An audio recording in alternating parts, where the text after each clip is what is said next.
బాబు surety పోయి మోసం గ్యారంటీగా నిలబడిన పరిస్థితి. ఇది మరోవైపు చూస్తే సూపర్ 6లు సూపర్ 7లు ఎలక్షన్స్ ముందు ఆయన ఇచ్చిన అడ్వర్టైజ్మెంట్లు విద్యా రంగాన్ని ఏ రకంగా నాశనం చేస్తా ఉన్నారో కూడా మన కళ్ళ ఎదుటే బాధాకరమైన పిక్చర్ కనిపిస్తుంది. అసలు నిజంగా మన హయాంలో జగన్ అనే వ్యక్తి, వైఎస్ఆర్సీపీ అనే ప్రభుత్వం ఇంకొక 5 ఏళ్ళు గన పరిపాలన చేసిందంటే నేను చెప్తా ఉన్నా, ప్రతి గవర్నమెంట్ చదువు స్కూల్లో నుంచి వచ్చిన పిల్లాడు, 1వ తరగతి పిల్లోడు 10వ తరగతి, 10 ఏళ్ళ మన హయాం, ఆ పిల్లాడు 10 సంవత్సరానికి పాస్ అయ్యేసరికి ఆ పిల్లోడు ఐబీ సర్టిఫికెట్తో, ఇంగ్లీష్ మీడియం ఐబీ సర్టిఫికెట్తో, నేను సిబిఎస్ఈ గురించి కూడా మాట్లాడడంలా, ఇంగ్లీష్ మీడియంతో ఐబీ సర్టిఫికెట్తో పాస్ అయ్యిండు. అనర్గళంగా 3వ తరగతి నుంచి టోఫుల్ క్లాసులు అటెండ్ అవుతూ అనర్గళంగా వెస్టర్న్ యాక్సెంట్తో, అంటే అమెరికన్ యాక్సెంట్తో అనర్గళంగా ఆ పిల్లోడు మాట్లాడే పరిస్థితి ఉండేది. 8వ తరగతి పిల్లాడికి, ప్రతి పిల్లాడికి 8వ తరగతికి వస్తానే పిల్లోని చేతుల్లో ట్యాబులు కనిపించే పరిస్థితితో ఆ పిల్లాడి చదువులు,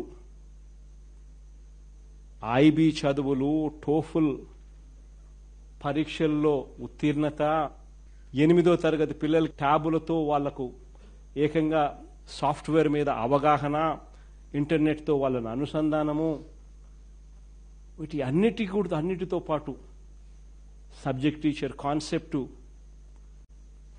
ఇవన్నీ కలిపి అసలు ఆ పిల్లాడి ఏ స్టేజ్లో వచ్చేవాడంటే అసలు ఉద్యోగాల కోసం ఆంధ్ర రాష్ట్రం ఒక గేట్వే అయ్యేది. అటువంటి కమ్యూనికేషన్ స్కిల్స్, అటువంటి నాలెడ్జ్ బేస్డ్ ఎడ్యుకేషను ఆంధ్ర రాష్ట్రంలో ప్రతి పేదవాడు, మిడిల్ క్లాస్ ఫ్యామిలీస్కు అందుబాటులోకి వచ్చింది. విద్యారంగాన్ని పూర్తిగా నిర్వీర్యం చేస్తుంది. ఇంగ్లీష్ మీడియము, సిబిఎస్ఈ నుంచి ఐబీ దాకా ప్రయాణాన్ని తెరమరుగు చేసేశారు. టోఫుల్ క్లాసులు 3వ తరగతి నుంచి మన హయాంలో ఉన్నవి పూర్తిగా రద్దయిపోయిన పరిస్థితులు. 8వ తరగతి పిల్లలకు వచ్చేసరికి పిల్లల చేతుల్లో ట్యాబులు కనిపించేటివి ఈరోజు ట్యాబుల గురించి కనీసం మాట్లాడే పరిస్థితి కూడా లేదు. ఇచ్చే పరిస్థితి దేవుడు ఎరుగు, కనీసం మాట్లాడే పరిస్థితి కూడా లేదు. 3వ తరగతి నుంచే సబ్జెక్ట్ టీచర్ కాన్సెప్ట్ మన హయాంలో ప్రతి స్కూల్లో, గవర్నమెంట్ స్కూళ్ళల్లో అందుబాటులో ఉండే పరిస్థితి ఉంటే అసలు ఆ స్కూల్లో సబ్జెక్ట్ టీచర్ కాన్సెప్ట్ గురించి మాట్లాడే పరిస్థితి కూడా లేదు. నాడు నేడు పనులు ఈరోజు పూర్తిగా ఆగిపోయిన పరిస్థితులు. బాధ ఎక్కడ కలుగుతుందనంటే నాడు నేడు పనులు ఆగిపోవడమే కాకుండా కనీసం వాటికి సంబంధించిన మెయింటెనెన్స్ కూడా ఈ ప్రభుత్వం చేయలేని అధ్వానమైన పరిస్థితులకి మొత్తం విద్యా వ్యవస్థను నెట్టేసింది. రోజుకొక మెనూతో గోరుముద్ద అనే కార్యక్రమం మన హయాంలో గొప్పగా నిర్వర్తించిన కార్యక్రమం ఈరోజు కనుమరుగైపోయింది. ఈరోజు గవర్నమెంట్ స్కూళ్లలో ఏకంగా 5 లక్షల మంది విద్యార్థులు తగ్గిపోయిన పరిస్థితులు. మన హయాంలో గవర్నమెంట్ స్కూళ్లలో నో వేకెన్సీ బోర్డ్స్ చూసినాం. ఎమ్మెల్యేల దగ్గరికి గవర్నమెంట్ స్కూల్లో సీటు కోసం రికమెండేషన్ చేయమని చెప్పి ఎమ్మెల్యేల దగ్గరికి ప్రజలు వచ్చి అడిగిన పరిస్థితులను మనం చూస్తాం. ఈరోజు గవర్నమెంట్ స్కూళ్లలో పరిస్థితి ఏమంటే 5 లక్షల మంది పిల్లలు ఈరోజు విద్యార్థులు తగ్గిపోయిన పరిస్థితులు ఈరోజు రాష్ట్రంలో కనిపిస్తా ఉన్నాయి.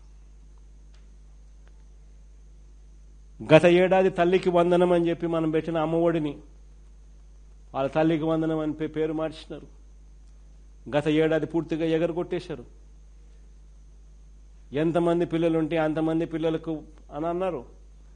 చివరికి అక్కడ 30 లక్షల మంది పిల్లలను ఎగరగొట్టేసినారు. 15,000 కాస్త 13,000 అన్నారు. 13,000 కాస్త తీరా ఎంత ఇచ్చినారని చూస్తే కొందరికి 8,000, కొందరికి 9,000, కొందరికి 10,000.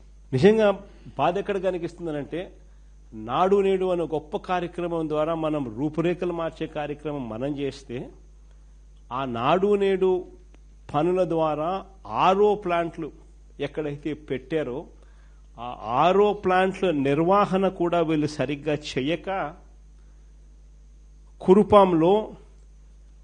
కురుపాంలో నియోజకవర్గంలో ఏకంగా 2 పిల్లలు చనిపోయారు. 143 మంది పిల్లలకు పచ్చకామర్లు. హాస్పిటల్లో ఇంకా 30 మంది పిల్లలు ఇప్పటికి కూడా ఉన్నారు. నెల రోజుల క్రితం జాండీస్ కేసులు బయటపడితే కనీసం పట్టించుకునే నాతుడు లేడు. ఎక్స్ఎమ్మెల్యే మన కంటెస్టెడ్ క్యాండిడేట్ పోయి ఎందుకు పట్టించుకోవడం లేదని చెప్పి నిలదీస్తే తప్ప. ఫీజు రీయింబర్స్మెంట్ చూస్తే జనవరి ఫిబ్రవరి మార్చికి సంబంధించి 2024 జనవరి ఫిబ్రవరి మార్చికి సంబంధించిన ఫీజు రీయింబర్స్మెంట్ ఆ త్రైమాసికానికి సంబంధించింది మామూలుగా ఏప్రిల్లో వెరిఫికేషన్ చేసి మేలో ఇవ్వాలి.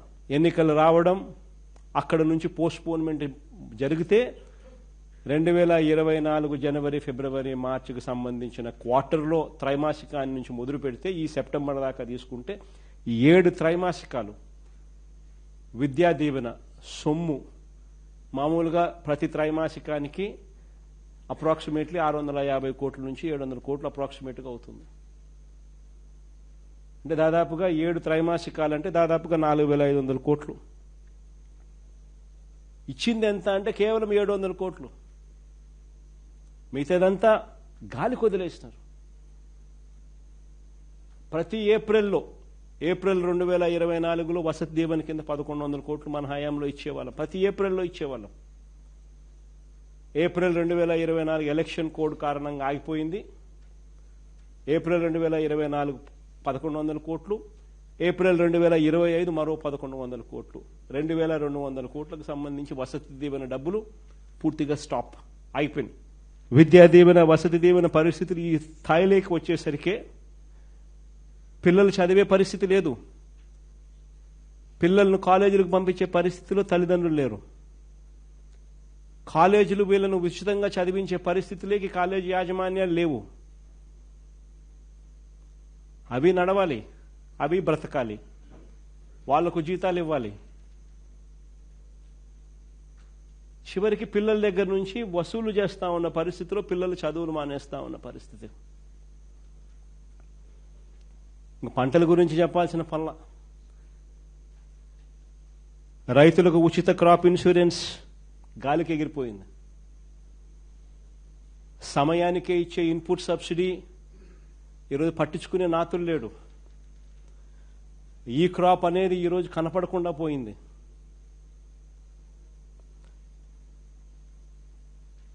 ఆర్బీకేల పరిధిలో ఈ క్రాప్ ఆధారంగా సీఎం యాప్ అని continuous monitoring of agricultural price and procurement కింద ఏ పంటకు గిట్టుబాటు ధర లేకపోయినా కూడా వెంటనే ఆ ఆర్బీకేలో అలర్ట్ వచ్చేది. అగ్రికల్చరల్ గ్రాడ్యుయేట్ అక్కడ ఉన్న ఆర్బీకే అసిస్టెంట్ అలర్ట్ ఇచ్చేవాడు. ఆ అలర్ట్ ఆధారంగా జాయింట్ కలెక్టర్ ఇంటర్వ్యూన్ అయ్యేవాడు. మార్క్ఫెడ్కి సంబంధించి జాయింట్ ఎండి హోదాలు. వెంటనే ఆ ఆర్బీకే పరిధిలో ఇంటర్వెన్షన్ జరిగి ఆ పంటకు తోడుగా నిలబడే పరిస్థితి ఉండేది. ఆర్బీకేలలో ఒక చాట్ వేసేవాళ్ళం, ఏ పంటకు గిట్టుబాటు ధర ఇది అని. ఆ రేటు కన్నా తక్కువ రేటు ఎక్కడైనా ఉంది అన్న పరిస్థితి ఉంటే వెంటనే అలర్ట్ వచ్చేది. ఆ అలర్ట్ ఆధారంగా జాయింట్ కలెక్టర్ ఇంటర్వ్యూన్ అయి ప్రతి రైతుకు గిట్టుబాటు ధరలు వచ్చేటివి. ఈ క్రాప్ పోయింది, ఆర్బీకేలు నిర్వీర్యమైపోయాయి, ఉచిత పంటల బీమా పోయింది, సమయానికి ఇచ్చే ఇన్పుట్ సబ్సిడీ గాలికి ఎగిరిపోయింది. రైతు భరోసాగా మనం రైతుకు పెట్టుబడి సహాయంగా క్రమం తప్పకుండా మనం రైతుకు తోడుగా ఉండే కార్యక్రమాలు మనం చేసి రైతుకిచ్చే కార్యక్రమం 13,500 మనం ఇస్తా ఉంటే కళ్ళబోలి మాటలతో రైతులను భ్రమబట్టించి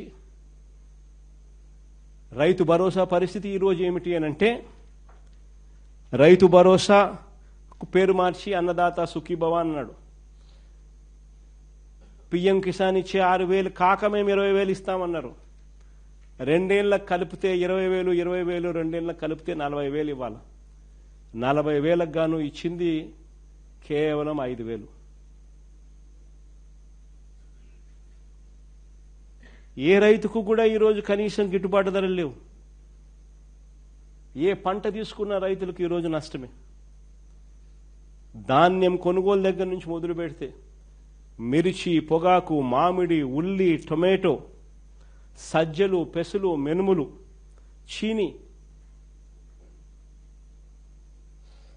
మళ్ళీ ఈ సంవత్సరం మళ్ళీ తిరిగి చూసుకుంటే మళ్ళీ ఉల్లి పరిస్థితి అదే మాదిరిగా ఉంది, టొమాటో పరిస్థితి మళ్ళీ అదే మాదిరిగా ఉంది, చీనీ పరిస్థితి అదే మాదిరిగా ఉంది. ఎక్కడ చూసినా కూడా దళారీ వ్యవస్థ, ఎక్కడ చూసినా కూడా కల్తీ విత్తనాలు, కల్తీ యూరియాలు, కల్తీ పెస్టిసైడ్స్. మొట్టమొదటిసారిగా నిజంగా నాకు ఆశ్చర్యం అనిపించింది. 5 సంవత్సరాలు మన పరిపాలన మనం చేశాం. ఏ రోజన్నా ఒక్క రోజన్నా కానీ మనం చూసామా ఎరువుల కోసం రైతులు రోడ్లు ఎక్కడం? నిజంగా ఆశ్చర్యం కలిగిస్తా ఉంది నాకు. అసలు ప్రభుత్వం ఉందా, ప్రభుత్వం పనిచేస్తా ఉందా? చివరికి ఎరువుల్లో కూడా స్కాములు చేసి ఎరువులను ఆర్బీకేల ద్వారా రైతులకు తోడుగా నిలిచే విధంగా ఆర్బీకేల ద్వారా రైతులకు దగ్గరికి దాన్ని సప్లై చేయాల్సింది పోయి ఏకంగా ప్రైవేటుకు ఎరువులు కేటాయింపులు ఎక్కువ చేసి ప్రైవేట్ వాళ్ళతో వీళ్ళు దళారీలతో డీల్ సెట్ చేసుకొని వాళ్ళు దాన్ని బ్లాక్ చేసి రేట్లు ఎక్కువ పెట్టి 263 రూపాయలకు సంబంధించిన యూరియా మరో 200 రూపాయలు ఎక్స్ట్రా రేటుకి అమ్మేట్టుగా అందులో వీళ్ళకి ఇంత కమిషన్ మాట్లాడుకున్నాం.